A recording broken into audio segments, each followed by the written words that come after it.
The trajectory of Nike. Where is the popular athletic company heading? Although the Nike company started as a small Japanese shoe reseller in Oregon, it has now grown into a mainstream athletic and sports brand that is known all over the world. Through Nike's brand identity, it is quickly outshining its competitors and creating a loyal following of satisfied customers. During Nike's first year, 1964, the company grossed $8,000 in overall sales, whereas in 2020, the brand's revenue reached heights of $37.4 billion US. Where did Nike get its start to become the national sensation it is today? And how will it proceed as the athletic market continues to shift toward the luxury industry? Nike's history. Headquartered in Beaverton, Oregon, Nike is located near its place of origin, Eugene, Oregon.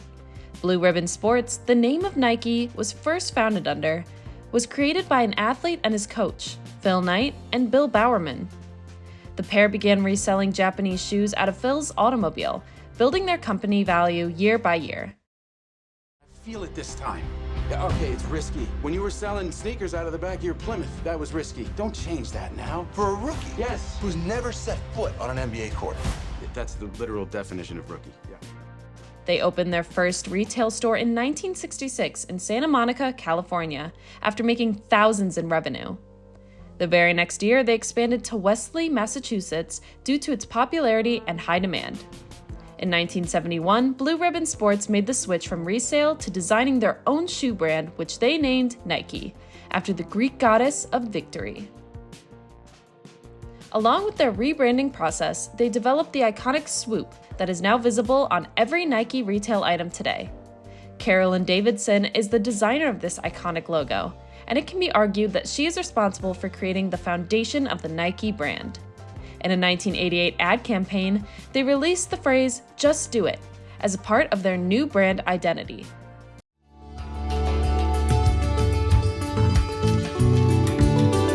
I run 17 miles every morning. Throughout the 1980s, Nike expanded into a national company, making its products accessible to most areas of the world.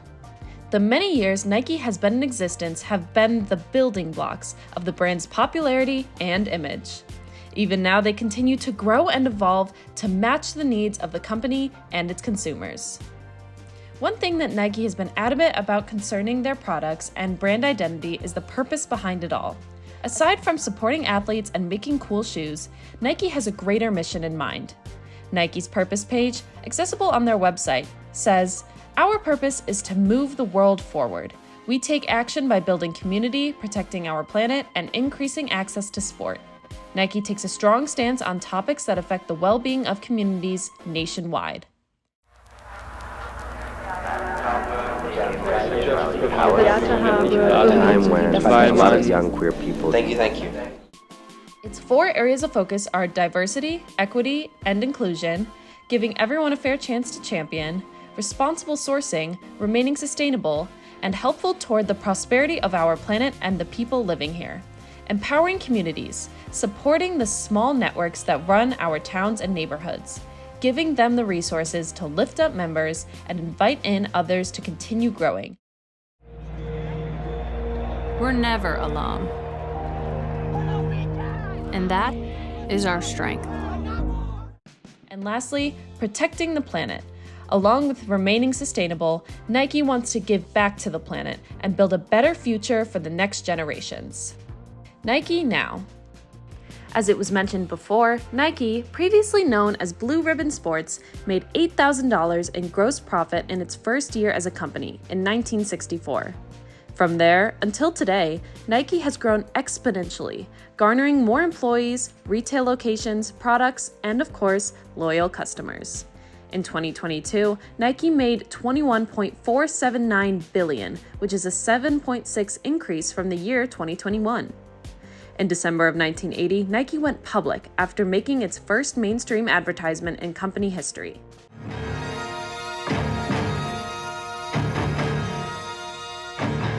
From day one, runners have taken their sport rather seriously. Now, in 2022, Nike has around 1.611 billion shareholders who all share a belief in the company, its principles, its purpose, and the products it sells. Currently, Nike's price per share is $166.67, a huge jump from 2017 when shares were $54.99. The shareholders of Nike not only enjoy the credit of the big name and logo, but they are also part of a bigger picture that has a greater purpose outside the company's revenue. Now, a company as huge and popular as Nike simply doesn't run itself. A web of employees, managers, executives, and directors are the people behind the swoosh. When Blue Ribbon Sports began, it started with only 2 employees, the founders Phil Knight and Bill Bowerman. In 2022, Nike has reportedly 79,100 active employees who make sales, fulfill orders, and determine the direction of the company. Part of what makes Nike such a popular brand is the iconic products they sell, ranging from shoes to sports equipment to clothing for everyone. Some of Nike's best-selling shoes include the Air Jordan series, ranging from a multitude of unique styles and colorways. Nike Air Force Ones, which are the most popular in all-white colorway, as worn by influencers and celebrities alike. What's going on, everyone? My name's AJ, and today we're going to be reviewing the Nike Air Force One Low Retro. So this shoe retails for $150, but I was able to cop it. But are sold in almost any color. And the Nike Dunk series, a procession of high-quality, clean-style basketball shoes that can be worn on and off the court. Nike also sells clothing designed for men, women, and kids, often selling matching sets that can be worn by the whole family. These clothing lines include sweatshirts, t-shirts, athletic pants and shorts, as well as accessories such as hats, socks, and gloves. Additionally, Nike specializes in high-tech, durable sports equipment for almost every sport played today. From soccer to football, volleyball to basketball, Nike works to make every sport accessible to all players. Nike's future. Nike has a bright future ahead of itself as it keeps its main purpose in mind with everything it produces. In 2023, Nike will continue to create new colorways and patterns for their existing shoe designs that are bought by millions around the world. Additionally, Nike will keep striving for excellence with new ideas and releases, offering a wider array of shoes, clothes, and equipment to their customers. On February 14th, Nike plans to release No Finish Line, a book that discusses the future of the brand and the direction they plan to set off towards.